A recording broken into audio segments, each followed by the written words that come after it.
pray the seven guide Gideon to safety. Unfortunately, he's dead. No, no! How could the gods steal such a gentle soul from us? What more could we have done to appease them? The spirit lowers her head, despondent and unresponsive. I'm sorry. The dwarf's shoulders sag in relief when he sees you. Thank you, friend. Couldn't scarcely think before you took me back to that place. Name's Rufus, former dig site chief and archaeologist. Currently a dead dwarf. At your service. How did you get involved with the dig site? Oh, involved is an interesting way to put it. Bit of a story. But I suppose you got time? Yeah. Damn cursed armor. Who strings a pile of bones together and lets it eat people? The chronicler winces, then tries to hide it by standing up straight. Empress paid me to dig up the bones of a dragon called the Devourer. Said they were the key to her ascension or something. I found what she wanted. She made him into armor, and when she wore it, well, said the beast started talking to him. Guess when bones start talking, it's better to leave. But the next thing I know, I'm a soul chained up to a pair of shoes. Suppose that'll teach me to be greedy, eh? Do you have any idea how one can escape the armor? I wish I knew. Would love to be in the hall with the rest of my kin. But I'm a man of action, not magic. Well, you seem to be very calm about being dead. Being dead's not very special. I'm more impressed he can talk to me. Do you like your new company? The spirit keeps glancing back. A difficult task since his shoulders are tense as iron. How can I help? Apparently you cannot. So we've got this one, 2, 3. Where's the fourth one? Oh, here. Okay. What happened with you guys? Why are you decaying?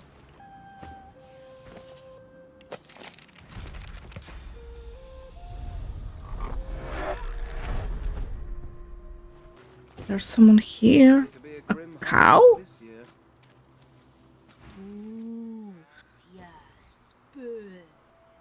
Are you enjoying the destruction here? Your kind has been dismembering and burning mine since time immemorial. I must admit, the smell of charred human flesh is so very enticing. Do you mind if I take some milk? If you can find a bucket, sure. Consider it my last offering to a dying race. I don't see anything here.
Only the faithful will make the expedition, and not all will survive it. But should you wish to travel to the great city of Arx to celebrate the divine illusion... Oh, it said this again. Okay. I've read that already. Hello? Is this about the princess? You spy a lizard lady dressed in the royal colors of the House of Law. She nods at you politely, but remains quite silent. You notice her skin is of a bright red color. I know a lizard who's as distinctly red as you are. A sudden intensity darkens her onyx eyes. If you truly know him, you'll be so kind as to bring the Red Prince to me. With haste. The Red Prince stands stunned when he sees the woman you were about to address. It is she. The woman I've dreamt of since birth. The secret of my soul, my sweet lady, it is an honor. He approaches her, goes down on one knee, and courteously kisses her hand. Do not disappoint, my prince. You are every bit the gentleman they said you'd be. How very pleasurable, is it not, to finally meet in the flesh? For it is very much in the flesh that we must meet after all. Become one. Oh, Father. Life shaper. That is what the goddess called you. How good of you, dear prince, that you have come to shape life in me. Prince, do you mind? He stands up and scrapes his throat, but before he can say anything, she silences him by sliding her hand in his. She looks at you for the first time with a look of understated condescension that could rival the Red Prince's own. I am Sada, Princess of the You interrupt the destined union between the Red Prince and the Red Princess. Softly, she moves her body against his, puts her arms around his neck, her mouth hot against his ear. Let's forget for a moment all the forces that drove us here. Shall we, my prince? Let us think of nothing but one amid a nest. You and I, we know each other like only true lovers do. So at long last, let us become lovers. By my empire, yes. At long last, we shall become lover. Prince, you're crazy. This wagon could be full of assassins. Surely you jest. No? The Red Prince glares at you, his eyes two hell fires. Yes, milady. He jests. Yes, of course. I have no intention whatsoever of standing in your way. Well, that's settled then. Why don't you, enjoy a nice stroll? A nice, long stroll, while the lady and I enjoy a more private moment. Sada smiles at him so endearingly, it almost melts your heart. Come, let's retire to that. Sada and the Red Prince enter the wagon, close the door behind them. Nothing for it but to wait until they re-emerge. A broken landscape. Some giant animal from an ancient empire. What a weird scene. A sound reaches you from the wagon, some kind of moan. Hmm? You take a step closer. The sound becomes more pronounced. There's definitely moaning going on, but what kind of moaning? Not my business. You place an ear against the wagon, and you listen. Oh my. Yes, there's no doubt about it now. You have all the empirical evidence you needed to conclude these are very much moans of ecstasy. Which leads you to deduce both of the wagon's inhabitants are, in fact, quite safe. Feeling rightfully relieved and satisfied to have done your duty, you can't help but notice one of the window shutters stands ajar. Nope. No. You walk away, find a nice spot in the shade and close your eyes. When you wake from your nap, you see Sada and the Red Prince exiting the wagon, hand in hand. As Sada and the Red Prince walk down the wagon steps, you suddenly witness a group of lizards appearing as if out of nowhere. Their commander is a vile-looking lizard, his face the very definition of mischief. Chuckling, he addresses the couple. Well, look who's coming up for air. Mighty powerful noises I heard coming from that there carriage. Teensy bit jealous I am. Silence. You will bow before us and explain this intrusion, or by the seven I will cut you down where you stand. My oh my, you didn't tell Loverboy anything. Naughty. You've been played for a fool, little prince. She's sworn to another. That's right. Your boo is betrothed to a very different kind of. All she needed from you was a dollop of prophecy juice. I dare. You utter villain! It looks like the secret of your soul betrayed you. Oh, well spoken. Advice I will duly follow. The Red Prince gently cups Sada's face in his hands. Sada, my sweet, our meeting has been shrouded in mystery, but know that I'll do right by you. Know that I love you. And I love you. Together we will brave it all. Even the king. Oh, ain't that as sweet as a bowl full of peaches?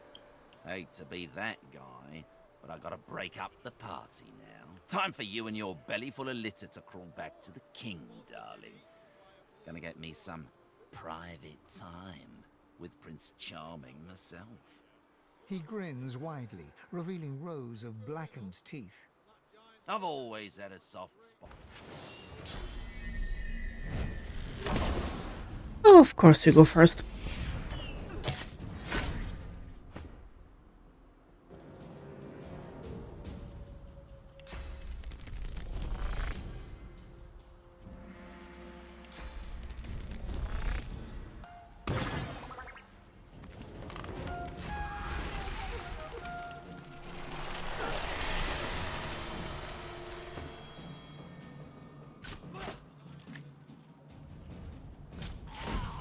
Curse these fiends!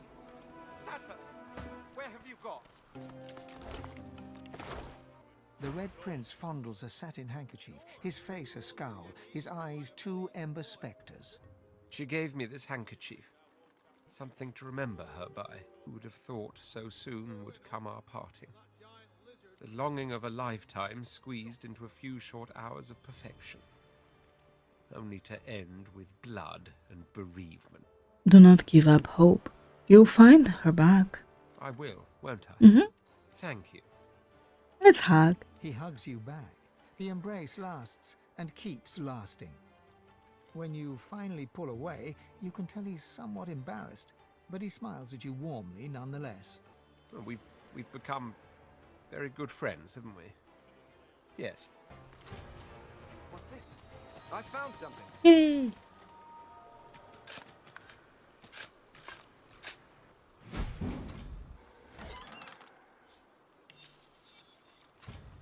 Well, howdy there. Nice. So The great creature gives you a disinterested look.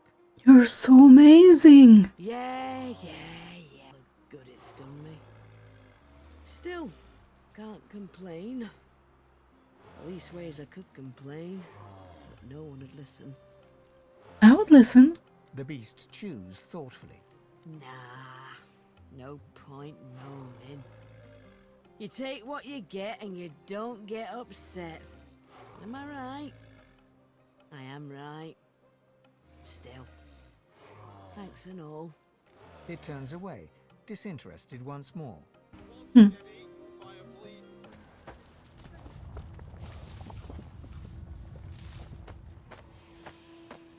Going to be a grim harvest this year. It's you. What are you? What the hell is that thing? My thoughts exactly. You're still decaying. So many dead. Harbinger of doom.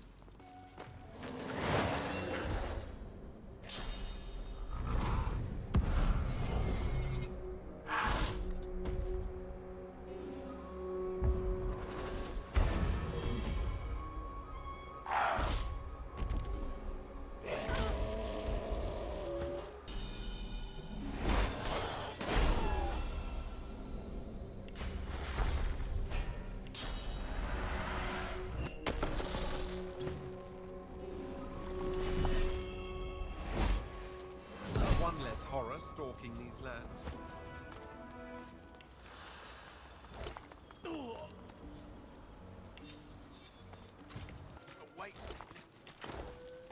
Hello? You sense a blur of movement to your side. Before you can react, there's a blade under your chin and a slim, pale hand upon your weapon. A voice whispers in your ear with a breathy purr. A guest? How brazen of you to enter without knocking. The press of the blade encourages you further into the room, then retreats. You turn to face a woman in black ring robes. She's pale and vividly beautiful, wearing a smile that's somewhere between impish and cruel. Perhaps I'll give you a chance to explain yourself. Well, you're clearly no farmer. You must be trespassing too. She lowers her weapon and gives you a curious look. Not because of your response, though. She's noticed something. You're no ordinary traveler, are you? You positively reek of sauce. Are you the one responsible for this mayhem surrounding us? No. I am seeking to further my knowledge of Source. And whoever turned this stretch of cow country into a death-filled valley is likely to be powerful enough to help you. Is that what you thought? You look like someone who wouldn't turn down a good thing when it comes to them. How about a little deal? You help us, and I'll show you how to make true use of Source. She gestures to where a young magister is propped up on a cot in the corner. He's ashen and dazed, his shoulder bound in layers of crimson-soaked wound dressings. This is Mahali. We absconded together. I from the Black Ring and he from the Magisters. We fell for each other while I was his prisoner. Love will set you free. Mahali put himself at great risk to free me from Magister captivity. We made it clear, but he picked up quite a nasty wound. We found refuge in this charming hamlet. But then, well, I'm sure you saw for yourself. The landscape tore itself open, Voidwoken appeared. It was far too dangerous to try and move elsewhere. There was also some form of decaying shroud that aggravated Mahali's wounds, but it appears to have dissipated. Small blessings. So, now we must escape this place. Help us, and I will help you. Okay. Thank you. Please, clear the way so that we can head south in the direction of the coast. The north is too dangerous. It crawls with Voidwoken. Once you've helped Mahali and I pass freely, once we're truly clear, I'll give you what you want. Her eyes speak volumes. All that you want. I have killed the creature responsible for the decay. She slinks forward until her face is mere inches from your own. I owe you a debt. But I already know what you desire. And I intend to pay in full. Right now. Tell me, do you know exactly what I am? I believe you are a succubus, given all the signs you've given me. Excellent eye, my dear. You are correct. I am indeed a succubus. Love is my power. It enthralls those who lie with me and feeds me yet more power. My source abilities are linked to this aspect of me, and it is through this aspect that I must reward you. You realize that her hand is caressing your arm. She gazes at you intently, untroubled by the feel of your undead physique. Her eyes are oceans of violet. You could get lost in them. You have my word, though. I will not use my powers to make you my thrall. Just as I hope you won't use what I show you to become some sort of... The crow. The pleasures of the flesh are beyond me. The voice of my god whispers encouragingly inside the skull. Power is a pleasure unto itself, my dear. Believe me, I know. Let's see if we can put some life into you. She kisses you, she devours. Suddenly she's all blinding light and come hither heat. You enter her heat, thrust upon thrust, until she scalds, and with a scream, her nails digging for blood, all becomes an echo of the primal soul, a burst of overwhelming white. Slowly the heat abates as she releases you with a kiss. Your vision swims back into view, Almira observing you with a knowing smile. A lesson worth learning, was it not? Once you've caught your breath, I actually have another little request for you. What? You have helped me to escape immediate danger, but I remain a fugitive from my old life and the promises I made to it. The Black Ring swear allegiance to a powerful being, the God King. This is not a mere oath of duty, this is the Covenant. And those who accept it are bound to the God King. They are sworn. I am sworn. You have to understand, Lucian's death fog broke us. We were left defeated, leaderless. And then the God King started to speak to us. He offered victory, immortality, anything we desired in exchange for loyalty. How could we refuse? Once you are sworn, there is no escape. Your life is the God King's. Fail or betray him, and you are doomed. I discovered the existence of ancient implements called Swornbreakers. They are rumored to be able to break any magical pact, including the Covenant. And while enslaved by the Magisters, I noticed a tablet in their excavation site in the Black Pits. It bore markings that looked very similar to how these Swornbreakers were described to me. She smiles, fixing those violet eyes upon you once again. Will you retrieve it for me? Explain to me who the God King is exactly. He is a god for the godless.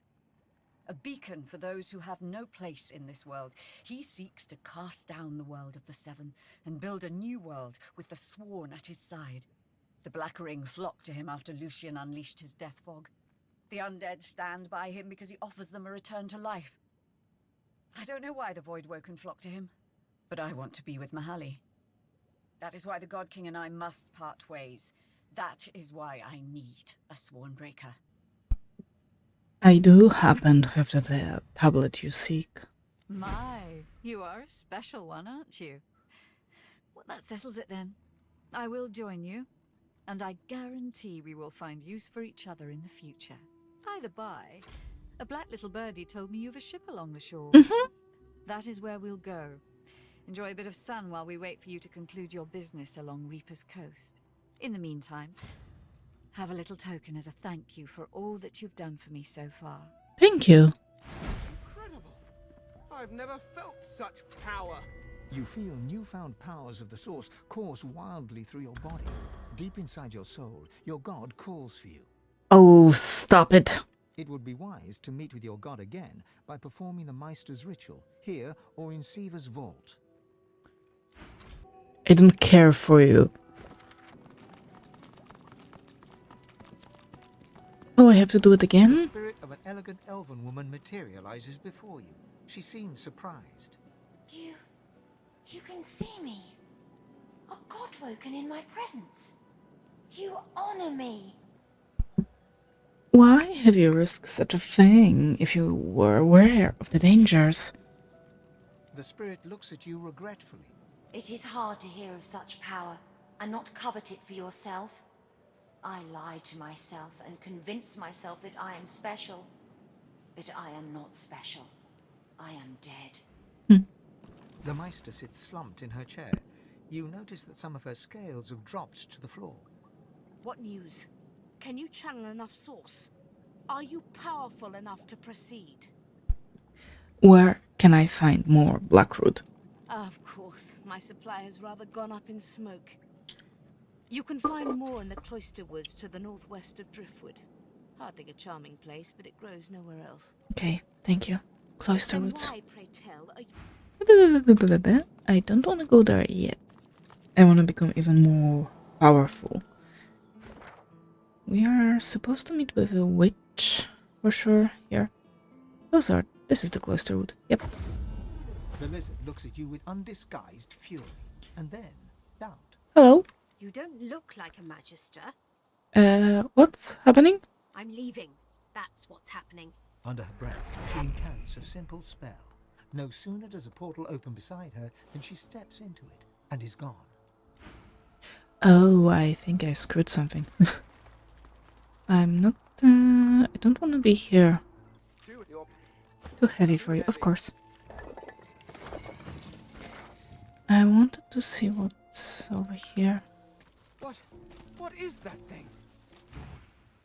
Please, Lord, spare me. Spare me. It is too much. I hurt too much. You cannot come here. I'm not done.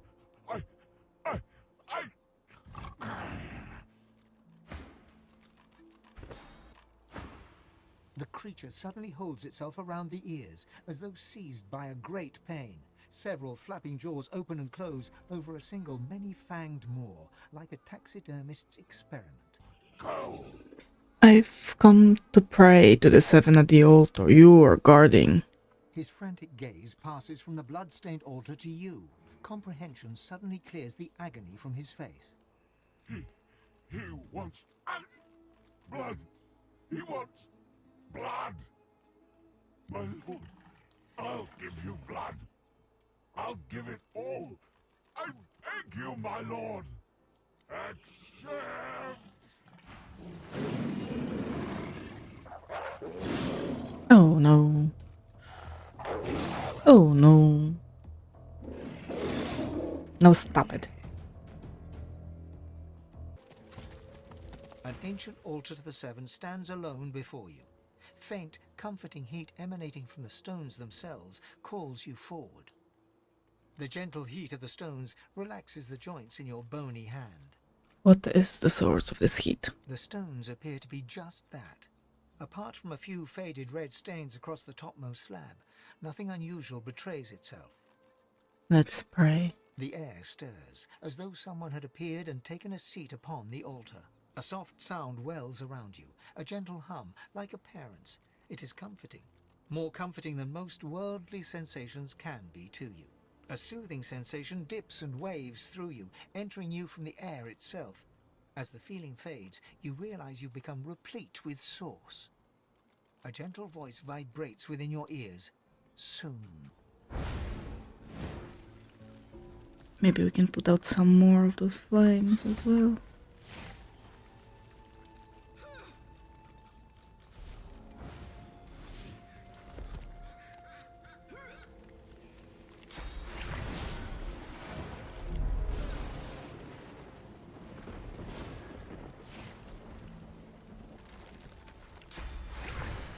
What if I were to put out all these flames?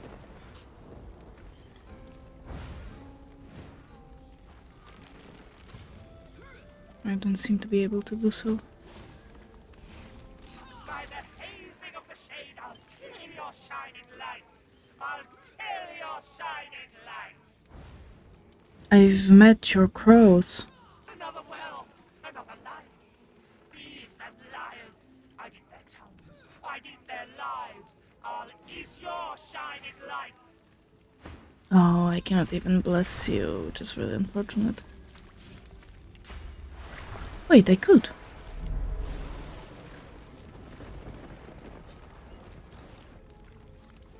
She died a painful death. What if I were to soothe that pain, to bless her?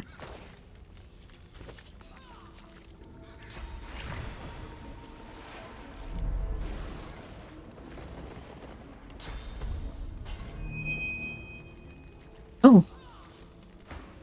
Robert seems to miss you. Venomous toad!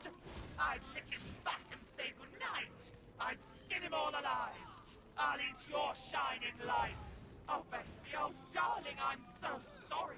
Come to me, and I'll kill your shining lights.